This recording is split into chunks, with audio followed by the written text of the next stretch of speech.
Hey there, I want to talk to you today about my Contax 167MT. Some time ago I did a little bit of a review on one of these cameras together with some other ones and talked about how it was my favorite street camera. And it was, and then things happened. I think I was lusting after something else, Minolta TC1 or whatever it was at the time, and actually ended up selling this camera. And it was this year that I realized that it was actually one of my favorite shooters. And I moved some goods around, sold some other camera gear or whatever, and got this one back. And honestly, I don't think I'm going to sell it again. I think, you know, I'm starting to learn what I really enjoy shooting with and what gives me the most pleasure, and this camera is definitely one of them. So a little bit background on Contax. Contax was a German brand that was made popular even before World War II by Contax I. It was a very smallish rangefinder camera. It was kind of made to compete with Leica. And then they ended up creating a Contax 2, and then later on Contax 2A and 3A. I also own a Contax 2A. I love that camera. It's one of my favorites as well. Very classic design, clad in rhodium, all that good stuff. But they were also sporting Carl Zeiss lenses, either made in East or West Germany at the time, and then eventually it all fell apart and those brands went by the wayside. Carl Zeiss name did continue though. They continued to make optics.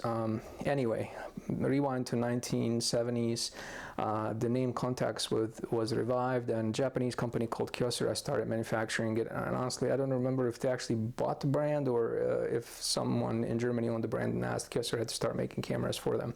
So these are made in Japan under the Contax brand. They made a series of really great cameras. There's RTX, there's RX, AX, there's the rangefinders, G1, G2 cameras, all that kind of jazz. So overall, very well respected cameras, very hefty, well built, and durable. This one's from the early mid 80s, and honestly, it's in very good condition. So the reason why I like this one specifically, even though it's probably not the most popular one out there, is the price is good. About $120 will get you one of these in really good condition. The rubberized grip is a little bit extruded in both front and the back, so I can hold it fairly easily, which helps when I'm shooting because I like to just be able to get a hold of it and keep it safe like this, even dangle it as I walk around. Don't try that without a wrist strap, though it can always fall out. And I actually even like these slightly bigger lenses, and this Carl Zeiss lens that I want to talk about a little bit later is just great. It's very smooth, and this whole you know, holding this in hand and taking a photograph with it is a very enjoyable experience. So that's one of the reasons I like it. The second biggest reason I like it, which is actually probably the first reason I like it, is because of the lenses themselves. These are so-called CY lens mount lenses, and CY stands for Contact Yashica mount because both were made by Kyocera, and so they were interchangeable. And they were kind of the premium lenses at the time. There were all kinds of sizes made, and they were all very well regarded by videographers and by photographers as well. So the prices are up there comparatively speaking. This is a 28mm f2.8 Distagon, and you can get a 28mm Takumar, for instance, for, I don't know, $50, and it's a great lens as well.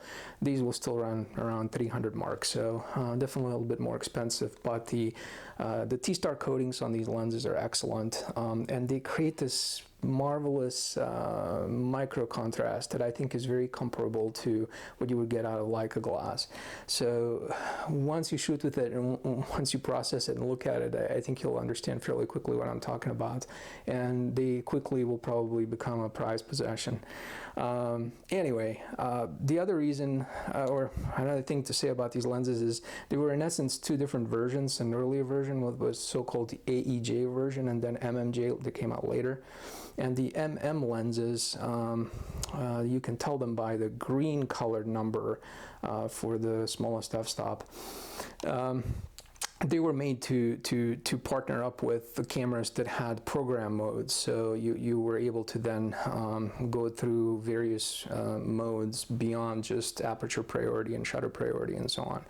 So you can mount an AEJ lens on this just fine, but you're not going to get program, and because you're not going to have program, you're also going to not be able to run some of the other higher functions of this camera. So my opinion, I would invest in an MMJ lens, but AEJ lens you can get by with no problem.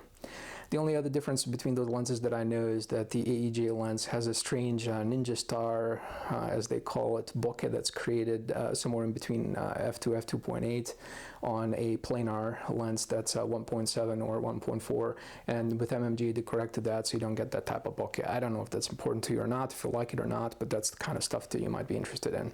Otherwise, if you look at this camera from the top, one of the oddities other than your normal things is basically the slider switch, which is how you control some of the functions in the camera that appear in the display on the right there, or on the left, depending on how you're looking at it. So if you wanted to change the mode of the camera, you click on Program, and then you slide this, and that will let you go into different modes. When you're in manual mode, just moving this left and right will actually change your shutter speeds. Is it odd? Yes. Does it work? Yes. What do I think about it? It probably doesn't matter because I shoot in aperture mode most of the time, so I don't use that slide switch that much, and I've even been known to put the camera in a program mode because sometimes I just want to focus on photography and I'm not, you know, or maybe some shots that are more street shots or whatever, so I just put it in the program mode and just go. It's a center-weighted metering, it works just fine. So anyway, I don't think any of that is a problem. Another nice little feature that I like about it is that the ISO button will here let you set your ISOs other than, or your exposure index other than what the standard is for the film. So for instance, if you were to put HP5 plus in it, the DX code will revert it to 400, but then you can hit the ISO and slider and you can go up to 800 or 1600 or whatever else you like. Talking about this side, also over here you're going to see a little switch that says SC or ST. That stands for single continuous or single timed exposure, shutter speed, not shutter speed, sorry. Continuous or single shot shooting mode. So in single shots you just press it and you get one shot, whereas if you do continuous, camera is just going to keep firing off shots.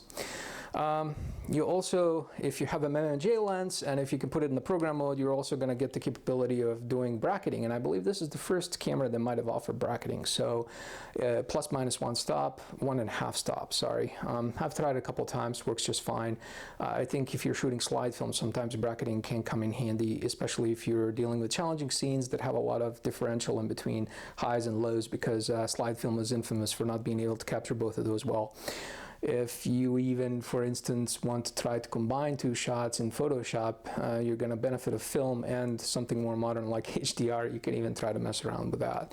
HDR and film, though, is a very strange combination. I'm not sure I would necessarily recommend that, but you can try to do it. All right, if you open up the back, mine's very nice and clean, most of them are. It's kind of a modern setup here. You just take the film leader and you put it over here to this red line, you shut it, close it, fire the camera a couple times, so we'll pull the film forward to number 1 and you're ready to go.